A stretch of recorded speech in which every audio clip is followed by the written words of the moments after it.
Hello and good morning everyone, welcome to exam war. आज है 10 दिसंबर और 10 दिसंबर से करंट अफेयर्स के जितने भी इंपॉर्टेंट क्वेश्चंस बन सकते हैं उनको आज के इस वीडियो में हम डिस्कस करेंगे और साथ ही प्रत्येक क्वेश्चन का एनालिसिस भी करेंगे, जिससे उस क्वेश्चन से रिलेटेड एग्जाम में कोई क्वेश्चन आता है तो उसको आप आसानी से सॉल्व कर सकें। तो वीडियो को ध्यान से देखना है और चैनल को सब्सक्राइब करके बेल आइकन पर क्लिक कर लेना है ताकि प्रत्येक वीडियो का नोटिफिकेशन आपको प्राप्त हो सके। चलिए शुरू करते हैं। तो पहला क्वेश्चन है, अंतरराष्ट्रीय भ्रष्टाचार विरोधी दिवस कब मनाया जाता है? तो ये मनाया जाता है 9 दिसंबर को। ऑप्शन सी सही आंसर हो जाएगा, 9 दिसंबर। तो विश्व स्तर पर हमारा समाज भ्रष्टाचार से मुक्त हो, इस बारे में जागरूकता बढ़ाने के लिए प्रत्येक वर्ष 9 दिसंबर को अंतरराष्ट्रीय भ्रष्टाचार विरोधी दिवस मनाया जाता है। और आज यानी कि 10 दिसंबर को एक बहुत ही इंपॉर्टेंट दिवस मनाया जाता है, जिसका नाम क्या है? मानवाधिकार दिवस। मानवाधिकार दिवस मनाया जाता है 10 दिसंबर को। नेक्स्ट है, हाल ही में federation of India chambers of commerce and industry यानी कि फिक्की का नया अध्यक्ष किसे नियुक्त किया गया है? तो ये किया गया है संजीव मेहता को। ऑप्शन डी सही आंसर हो जाएगा। संजीव मेहता को फिक्की का नया अध्यक्ष नियुक्त कर लिया गया है। फिक्की यानी कि federation of India chambers of commerce and industry. तो इसके अध्यक्ष कौन बने हैं? संजीव मेहता। संजीव मेहता ये अभी तक हिंदुस्तान यूनिलीवर लिमिटेड के अध्यक्ष थे और इनको अब फिक्की का अध्यक्ष बना दिया गया है। और बात करें फिक्की की, तो फिक्की की स्थापना हुई थी 1927 में। मुख्यालय है नई दिल्ली में। फिक्की के अध्यक्ष हैं हर्षवर्धन नियोतिया और फिक्की के महासचिव हैं अरुण चावला। फिक्की के महासचिव भी रिसेंटली नियुक्त किए गए हैं, ये अरुण चावला, तो इनका नाम भी आपको याद रखना है। अगला क्वेश्चन है, हाल ही में केंद्रीय तटीय कृषि अनुसंधान संस्थान ने किस तिथि को विश्व मृदा दिवस मनाया है? किस तिथि को मनाया है? तो 5 दिसंबर को। ऑप्शन बी सही आंसर हो जाएगा। 5 दिसंबर को विश्व मृदा दिवस मनाया गया है। तो इसकी शुरुआत 2002 में हुई थी। कब हुई थी? 2002 में विश्व मृदा दिवस की। और भारत में इस अवसर पर एक स्कीम लॉन्च की गई है जिसका नाम है मृदा हेल्थ। मृदा हेल्थ यानी कि सॉइल हेल्थ स्कीम चलाई गई है इस अवसर पर, और कार्बनिक कृषि को भी बढ़ावा दिया गया है विश्व मृदा दिवस के अवसर पर। अगला क्वेश्चन है, हाल ही में भारत की किस पहली महिला मनोचिकित्सक का निधन हो गया है? तो ऑप्शन ए सही आंसर हो जाएगा, शारदा मेनन। शारदा मेनन, इनका हाल ही में निधन हो गया है और ये भारत की पहली महिला मनोचिकित्सक और मानसिक स्वास्थ्य संस्थान की सबसे लंबे समय तक की सेवा देने वाली प्रमुख पद्म भूषण पुरस्कार से सम्मानित ये महिला थी शारदा मेनन, जिनका हाल ही में निधन हो गया है। अगला क्वेश्चन है, हाल ही में केंद्रीय मंत्री एस जयशंकर ने 5वें हिंद महासागर सम्मेलन को संबोधित किया है। यह सम्मेलन कहां आयोजित किया गया है? तो कहां किया गया है? यह किया गया है अबू धाबी में। अबू धाबी जो कि संयुक्त अरब अमीरात के अंदर है। तो हमारे केंद्रीय विदेश मंत्री एस सुब्रमण्यम जयशंकर, इनने 4 से 5 दिसंबर 2021 को 5वें हिंद महासागर सम्मेलन में भाग लेने के लिए अबू धाबी का दौरा किया है। तो ये जो सम्मेलन हुआ है हिंद महासागर सम्मेलन, इसकी थीम थी हिंद महासागर, पारिस्थितिकी, अर्थव्यवस्था और महामारी। इसकी अध्यक्षता श्रीलंका के राष्ट्रपति के द्वारा की गई है। तो श्रीलंका के वर्तमान में राष्ट्रपति कौन है? तो वो हैं गोतबाया राजपक्षे। गोतबाया राजपक्षे, इनके द्वारा इस सम्मेलन की अध्यक्षता की गई है। नेक्स्ट है, हाल ही में किस बैंक ने विकलांग कर्मचारियों के लिए pride CRMD module app launch किया है? किसने किया है? तो पंजाब नेशनल बैंक ने। ऑप्शन ए सही आंसर हो जाएगा। पंजाब नेशनल बैंक ने विकलांग कर्मचारियों के लिए pride CRMD module app launch किया है। तो ये जो ऐप है, ये विशेष खाते उधारकर्ताओं की निगरानी अच्छे तरीके से पालन करने के लिए अलग अलग कर्मचारियों के लिए एक एंड्रॉयड आधारित एप्लीकेशन है, यानी कि ऐप है। और ये पंजाब नेशनल बैंक के द्वारा लॉन्च किया गया है, आपको याद रखना है।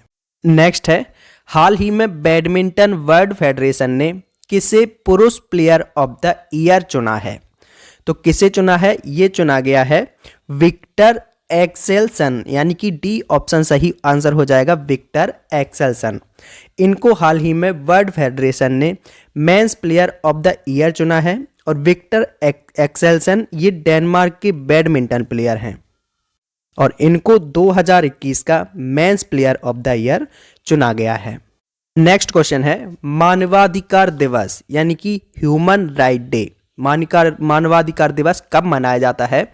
तो ये मनाया जाता है 10 दिसंबर को। ऑप्शन सी सही आंसर हो जाएगा, 10 दिसंबर को मनाया जाता है मानवाधिकार दिवस, जिसकी स्थापना 1948 में यूनाइटेड नेशंस सेंट्रल असेंबली के द्वारा किया गया था।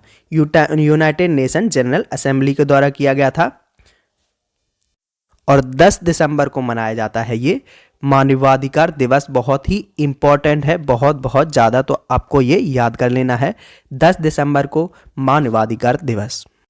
नेक्स्ट है हाल ही में रिजर्व बैंक ने अपनी मौद्रिक नीति में रेपो रेट कितने प्रतिशत रखा है? तो कितने प्रतिशत रखा है? 4% रखा है रिजर्व बैंक ने अपनी मौद्रिक नीति में रेपो रेट। और बात करें रेपो रेट 4% है और बाकी रिजर्व रेपो रेट है ये 3.35% रखी गई है। Marginal standing facility rate 4.25%, bank rate 4.25%, CRR 4% और SLR 18%। ये सारी रेट पिछले जो आंकड़े में थी वही हैं, यानी कि कोई परिवर्तन नहीं किया गया है। और बात करें RBI की, तो RBI का हेडक्वार्टर है मुंबई में और RBI के गवर्नर हैं शक्तिकांत दास। नेक्स्ट है यूतू रोवर किस देश से संबंधित है जिसने हाल ही में चंद्रमा की सतह पर एक मिस्ट्री हट देखा है? तो इसका सही आंसर हो जाएगा ऑप्शन बी, चीन। चीन की बात करें तो चीन के द्वारा एक यूतू रोवर नाम से रोवर भेजा गया है चंद्रमा की सतह पर, जहां पर मिस्ट्री हट देखा गया है। मिस्ट्री हट यानी कि मिस्ट्री हट देखा गया है, मिस्ट्री हट यानी कि जो मिस्टीरियस है, यानी कि उसके बारे में पता ही नहीं चला है। तो चीन के द्वारा भेजा गया है ये एक रोवर यूतू नाम से, जो कि मंगल ग्रह पर चक्कर काट रहा है और इससे चांग 4 के तहत भेजा गया है। चांग 4 इसके द्वारा भेजा गया है यूतू रोवर। नेक्स्ट है हाल ही में एशियन यूथ पैरा गेम्स में भारतीय दल ने कितने पदक जीते हैं? तो भारतीय दल ने 41 पदक जीते हैं। ऑप्शन सी सही आंसर हो जाएगा, 41 पदक, जिसमें से 12 गोल्ड, 15 सिल्वर, 14 ब्रॉन्ज मेडल जीते हैं। और ये चौथा एशियन यूथ पैरा गेम्स था जो कि बहरीन के अंदर आयोजित किया गया था। तो आपको याद रखना है एशियन यूथ पैरा गेम्स में भारतीय दल ने कुल 41 पदक जीते हैं, जिनमें से 12 गोल्ड, 15 सिल्वर और 14 ब्रॉन्ज। अगला प्रश्न है राष्ट्रीय महिला आयोग यानी कि नेशनल कमीशन फॉर वुमेन के द्वारा इन्होंने किस नाम से एक अखिल भारतीय क्षमता निर्माण कार्यक्रम शुरू किया है? तो कौन सा किया है? C is a change maker. Option A सही आंसर हो जाएगा, C is a change maker नाम से इनके द्वारा एक कार्यक्रम शुरू किया गया है राष्ट्रीय महिला आयोग के द्वारा। नेक्स्ट है नीलकड़ी फुकोन जूनियर और दामोदर मोजो को कौन सा पुरस्कार दिया गया है? तो इनको कौन सा पुरस्कार दिया गया है? इनको ज्ञानपीठ पुरस्कार दिया गया है। ऑप्शन सी सही आंसर हो जाएगा, ज्ञानपीठ पुरस्कार। तो इनमें से नीलमणि फुकोन ये एक कवि हैं और दामोदर मोजो जो कि एक साहित्यकार हैं, इन दोनों को ज्ञानपीठ पुरस्कार दिया गया है। ज्ञानपीठ पुरस्कार जिसकी स्थापना 1961 में हुई थी। कब हुई थी? 1961 में। और ये दिया किसे जाता है? तो 8वीं अनुसूची में जो 22 भाषाएं हैं उनमें और एक इंग्लिश में, तो 8वीं अनुसूची की टोटल 22 भाषाएं और एक इंग्लिश, यानी कि टोटल 23 भाषाओं के अंदर ये दिया जाता है ज्ञानपीठ पुरस्कार। और अब लास्ट वीडियो के क्वेश्चन का आंसर। तो पिछले वीडियो में आपसे क्वेश्चन पूछा गया था किस देश ने 2021 में डेविस कप का खिताब जीता है? तो ये किसने जीता है? रूस ने। ऑप्शन सी सही आंसर इसका था, रूस। तो रूस के डेनियल मेदवेदेव के शानदार प्रदर्शन के बाद रूस ने क्रोएशिया को हराकर डेविस कप का खिताब अपने नाम कर लिया है। तो रूस बात करें रूस की कैपिटल है मॉस्को, करेंसी है रूस की रशियन रूबल, रूस के प्रेसिडेंट हैं व्लादिमीर पुतिन और प्राइम मिनिस्टर हैं मिखाइल मित्सुते। और अब आज का क्वेश्चन ऑफ द डे जिसका आंसर आपको कमेंट बॉक्स में देना है। तो आज का क्वेश्चन है, हाल ही में 100% दोनों कोविड वैक्सीन वाला देश का पहला राज्य कौन बन गया है? तो आपके ऑप्शन है उत्तराखंड, हरियाणा, उत्तर प्रदेश या हिमाचल प्रदेश। तो इसका आंसर आपको कमेंट बॉक्स में देना है।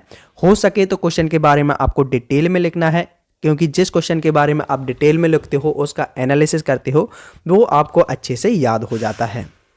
तो ये थे आज के कुछ इंपॉर्टेंट क्वेश्चंस।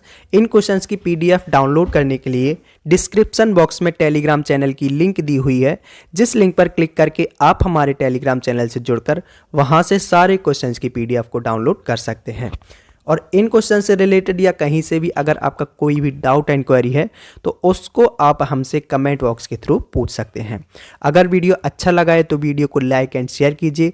चैनल को अभी तक सब्सक्राइब नहीं किया है तो चैनल को सब्सक्राइब करके बेल आइकन पर क्लिक कर लीजिए, ताकि प्रत्येक वीडियो का नोटिफिकेशन आपको प्राप्त हो सके।